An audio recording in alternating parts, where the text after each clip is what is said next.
Hi, the title of today's discussion is Ethics, Environment, and Sustainability. The focus here is on the ethical, normative, and value dimensions of the environment, which is a key part of any discussion around what a sustainable city would be or should be. What I'm going to do here is walk you through some guiding questions that will organize your thoughts and your inquiry for the readings. And also give you a little bit of context for environmental ethics and more recently the development of a sustainability ethic. Many people see that there might be a contradiction or a tension between sustainability ethics and environmental ethics, and so we're going to talk about that a little bit here today. Before I do that though, I want to, given that it's the 50th anniversary of Silent Spring, Rachel Carson's book Silent Spring, I want to use her as a little bit of a prologue here to our discussion. And one of the things that Carson is known for in the tradition of environmentalism or environmental ethics is the strong critique of technology, and particularly the attitude of control of nature or human mastery of nature that many see as really the challenge for a contemporary environmental ethic. And here's the quote from Silent Spring that's very well known, where Carson talks about how the control of nature is an arrogant phrase born of a Neanderthal age of biology and philosophy, when it was supposed that nature exists for the convenience of man. And for many environmental ethicists, this is kind of the charter for the field to respond to this problem, to create an alternative environmental ethics that could really offset or counterbalance this arrogant humanism, what later we call anthropocentrism. We'll talk about that very shortly. So Carson gives us an entree to talking about environmental ethics, and what I've done here is set up a few questions that I'd like you to think about as you're approaching the reading for this module. One question is, and this is probably one of the foundational questions of environmental ethics, is the environment valuable only as it contributes to human welfare or well-being, or is it valuable for its own sake? We'll introduce a couple of terms very shortly, intrinsic and instrumental value, that captures this distinction. It's quite important for discussions of environmental ethics and policy. As we'll see, it's also a flashpoint for debate around sustainability ethics, more particularly. The second question that I want you to think about as we're going through the material here today is, can we hold an anthropocentric or a human-centered ethic and yet still seek to protect or sustain natural and built environments? In other words, do we have to embrace a nature-centered ethic in order to be sustainable, or to be fair to the future, or to be fair to one another in urban and natural systems? Or can we embrace a more enlightened anthropocentrism, a more enlightened humanism? Does a sustainability ethic undermine, or is it more compatible with a nature-centered ethics? Many philosophers and conservationists and environmental advocates today think that we should draw a sharp boundary or sharp line between environmental ethics, which is focused on protecting nature for its own sake, on the one hand, and sustainability ethics, which is much more focused on the well-being of present and future generations of people. So one thing that quickly emerges when we start talking about environmental ethics are all these kind of schisms or these fault lines, and I've already introduced a few.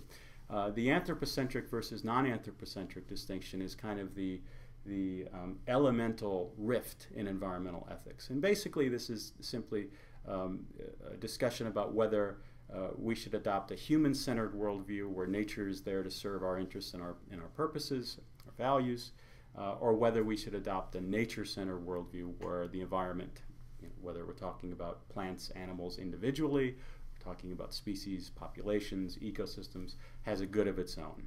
Another way to say that is the challenge or the breakdown between thinking of nature as having instrumental value or use value only, on the one hand, instrumental in its contribution to human ends, versus nature having intrinsic value, having a good of its own or inherent worth or something like that.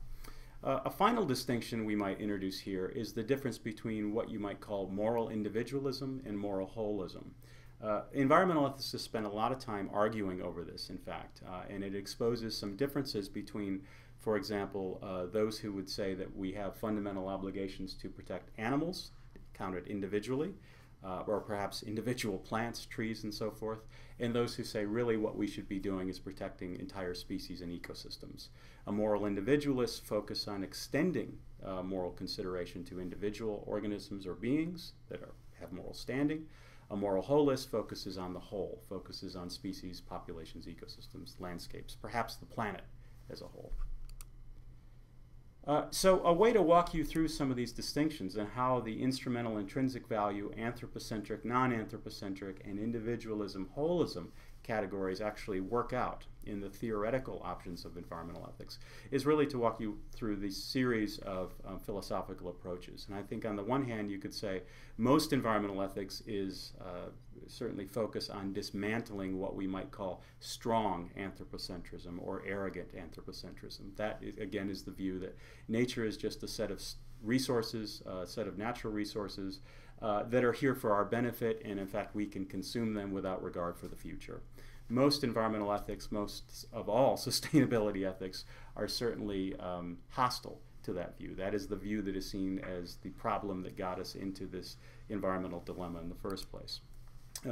It quickly became clear after environmental ethics formed as a discipline in the 1970s and developed over the subsequent decades that there was a kinder, weaker anthropocentrism that was possible. In other words, that you could still be human-centered in your ethical outlook toward the environment, but you could take a longer view, a more multi-scalar view in a temporal sense, and you could think of nature as serving values that went beyond economics. So instrumental, yes, still, but cultural, aesthetic, spiritual values, other kinds of human values of nature. And many environmental philosophers started to think that maybe there was something here, something important here for the development of a new environmental ethic. And this was quickly labeled weak anthropocentrism or enlightened anthropocentrism. And I think you'll see a lot of sustainability ethics discussions and a lot of discussions about why we would want to have sustainable cities, that those discussions really revolve around a kind of weak anthropocentric framework.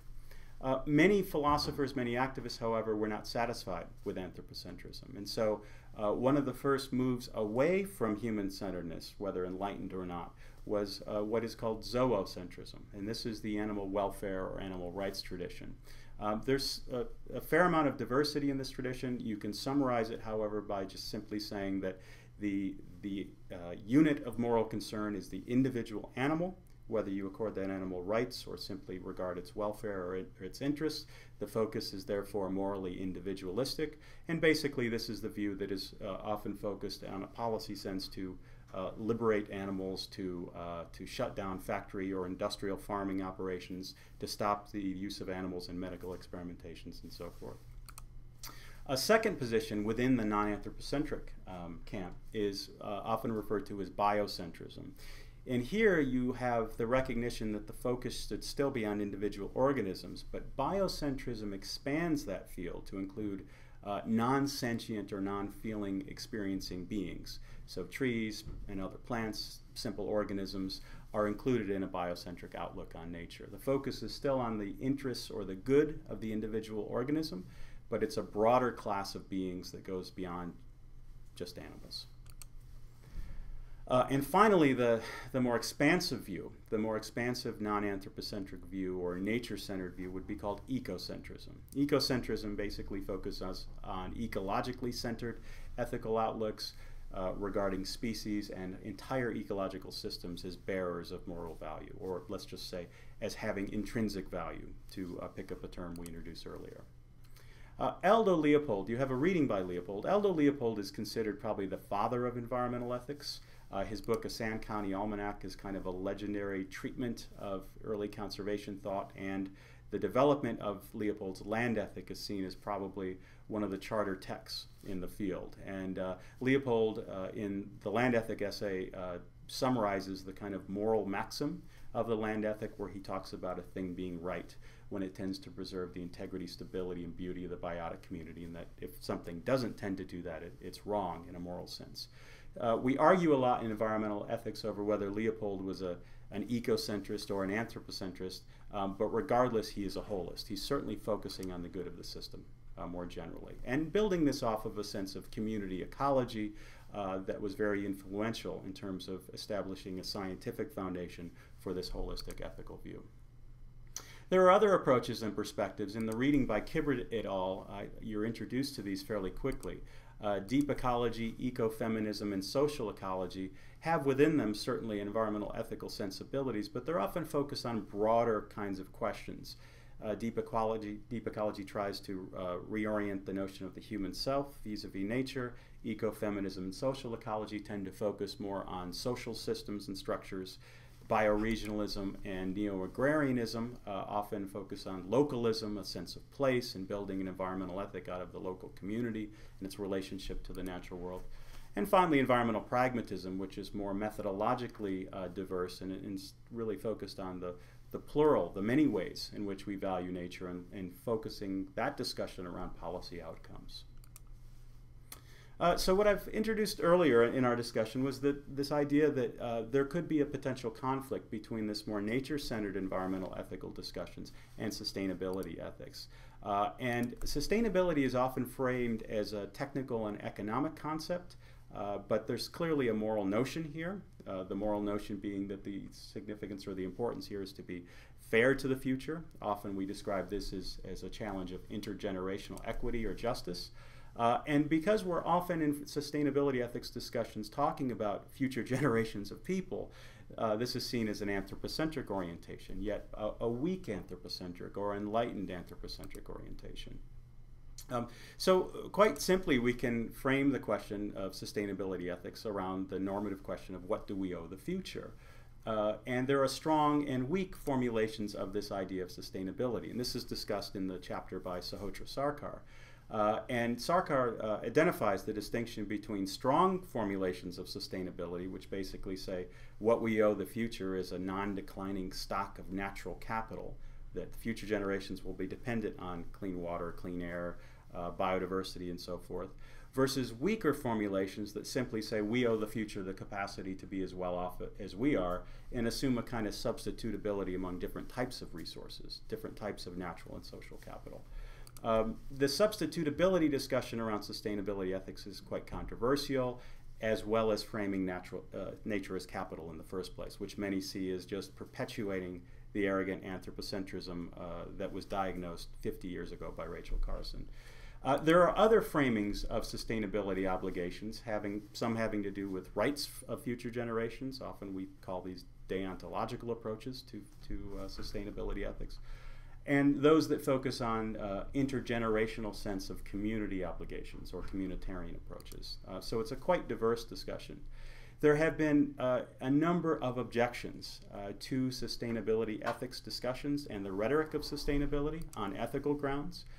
You have a paper by Newton and Freifogel that's a pretty good example of this, unambiguously titled Sustainability, a Dissent. Sustainability, according to Freifogel and Newton, is simply a kind of a very ambiguous term. It also is a kind of utilitarian and anthropocentric ethic in their view, and they argue that when humans are the subjects of an ethical system, like a lot of sustainability discourse, sustainability reflects, in their words, the hubris that has long permeated our culture. So it's a very provocative read of sustainability rhetoric, and it suggests that there might be some tensions between a discussion around sustainable cities on the one hand and our obligations to non-human nature more generally. And that's something I want you to think about as you're reading these papers.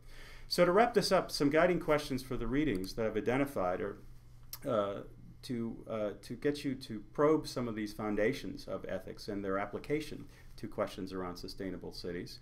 And the first question I would ask you to think about is, let's assume that a nature-centered ethic is compelling. Is this even possible? Is this ethical view even possible in a city, in an urban environment? Can you be a consistent ecocentrist or non-anthropocentrist and live in the city? Secondly, I talked a lot about Leopold, and you have Leopold's essay, The Land Ethic, for this week. And I want you to think about whether Leopold's land ethic is a non-anthropocentric principle, or is there something more going on there? Are his ideas relevant to today's urban sustainability challenges? Many people say we need to go back and read Leopold, even though we're in an increasingly urban and technological environment.